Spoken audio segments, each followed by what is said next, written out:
Angelique Vestil, and today I'm going to answer your question, are credit cards good? If you're watching this video, you're probably looking to open up a credit card account, get a credit card, don't really know that much about credit cards, whether they're good or bad. There are a lot of questions that are asked around the whole idea of credit cards because people think it's like this plastic card to access to money that you don't have, but that's when it gets bad. So I'm going to talk about all the good things about having a credit card. For now, are credit cards good? And it really depends on whether you're smart about using your credit card or not. If you use your credit card responsibly, then it could be really beneficial to you. But it's really easy to kind of feel like you have access to all this money that you don't actually have, and then it gets actually really dangerous. So in that sense, it could be bad, it could be good. So it really depends on the person whether or not they are good or bad, but I'm going to be talking about why they are good and why you could benefit from them. I love credit cards and think there is so much value to be taken from them, and you just could get so much benefits from having a credit card. So really what it comes down to, like I said before, is whether or not you're using a credit card responsibly or not. And if you're using them in the right way,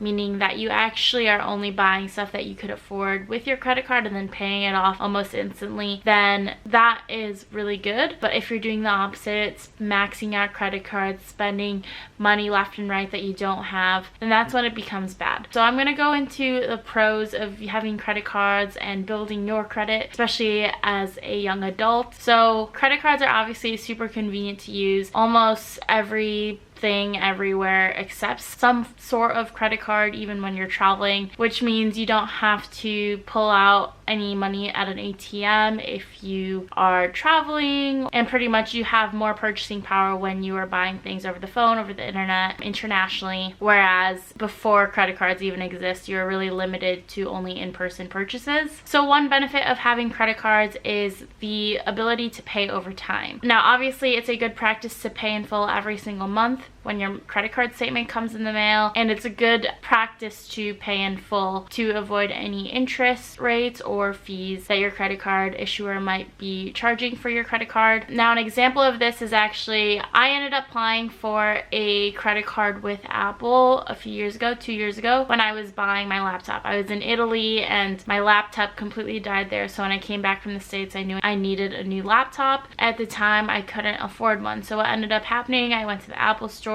ended up opening a card, and because it had 0% interest rate within the first 12 months, I ended up purchasing a MacBook with a credit card and then paying it over the span of 12 months with 0% interest rate. I think at the time the card only required a minimum of $100 to be paid every month, and during that process I was, one, building credit, but also paying my laptop over the span of a year. So 20-year-old me was definitely very thankful for that, because at the time I didn't have the money. I was obviously studying in Italy, so I wasn't working, and then when I came back I knew I was getting a job and could work that summer and then eventually pay it off. So you could pay things over time, and that's just an example of me paying something over time without any interest rates. The second thing, and this is probably by far my most favorite thing and probably the main reason people want credit cards, is the reward systems, especially American credit cards. The rewards credit cards that exist in America is amazing. I've traveled completely for free using credit cards. I've traveled to New York, I've traveled to Thailand using specifically credit card points. Now, there are many different credit cards that offer different types of reward systems, so it really depends on you and what you know you'll use. There are a number of travel reward cards that lets you use your points to travel. A lot of them have cashback system, a number of different things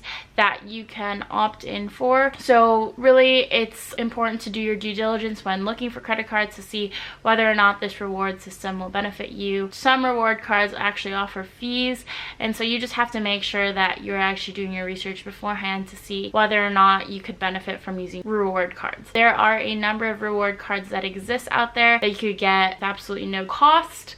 The cost essentially is like if you're late on your payments, so as long as you're responsible, you could benefit from those rewards, such as 1%, 2%, 3%, sometimes even 5% cash back, or in points points, and the best thing about it is you could save those points for later or redeem them kind of on the spot for miles, for gift cards, for cash, and a number of different options. So that is another benefit of why credit cards are good. The third thing is low introductory rates, and I explained this story in the beginning when I was talking about buying my MacBook with a credit card. A lot of credit card issuers offer a 0% interest rate for their introductory period. That could be anywhere from 6 months to 12 months. Some I think I've even seen like 2 years. I think the Apple card I had a 1-year 0% introductory rate. So if you know you have to make a big purchase up front, or you are investing in a business, using a credit card to invest money you don't have yet with 0% interest can be really beneficial if you know you can make that amount of money back within a 12-month period or 6-month period. So the fact that there are a lot of credit cards that you could use as leverage can be really beneficial for anyone looking to invest in themselves, invest in a business, invest in really anything, especially if you're initially just starting off. So there are a number of different business credit cards you can use that offer those 0% introductory rates as well, and that's another way why credit cards can be used for good, is if you leverage the bank's money to then figure out a way to make your own money. So another benefit of credit cards is the security features. Pretty much if someone was to steal access to your bank account, like your checking account, they have the ability to just drain it with all the money in there. On the other hand, if someone gets a hold of your credit card, usually issuers can kind of remove any fraud and will clear up the fraud, and it's not held against you. So in that sense, it is more secure in certain factors and in certain ways. Another way is like sometimes when my credit card flags something as possibly fraud, they'll send me a message saying, hey, did you spend your credit card at this place for this much amount of money at this time in this country? And getting those texts and actually responding yes or no is actually a really great way to make sure that my credit cards are only being used for me. And that security feature is something you probably wouldn't be able to do with a checking account or a debit card. Credit card issuers typically understand that stealing credit card information in this day and age is actually really possible. So usually they have security measures in place where they could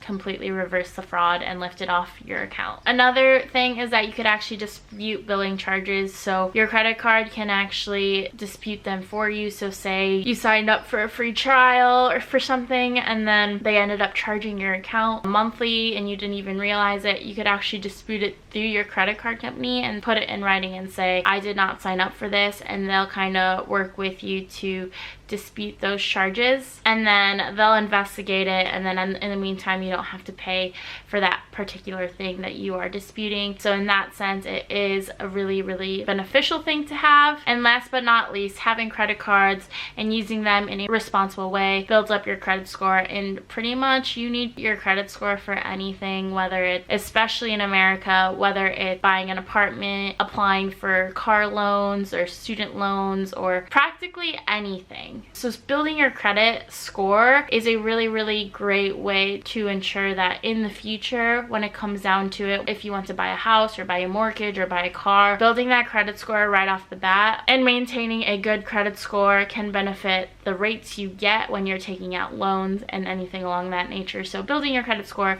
is always good no matter what, and using credit cards to pay for things like bills and expenses and anything along that nature. Obviously, if you can use it to your advantage, do. So yeah, that's kind of a few benefits of having credit cards and why they are good. There are probably a number of other positive things you could get from credit cards, but those are just to name a few. I know I'll make another video that are like the bad side of credit cards. And so that's just an overview on the benefits of credit cards, I guess. I hope you found this valuable. If you did, give it a like, subscribe, comment, let me know what you think and what other benefits that I missed to talk about. Write them in the comments, and I'll see you guys in the next video. Bye!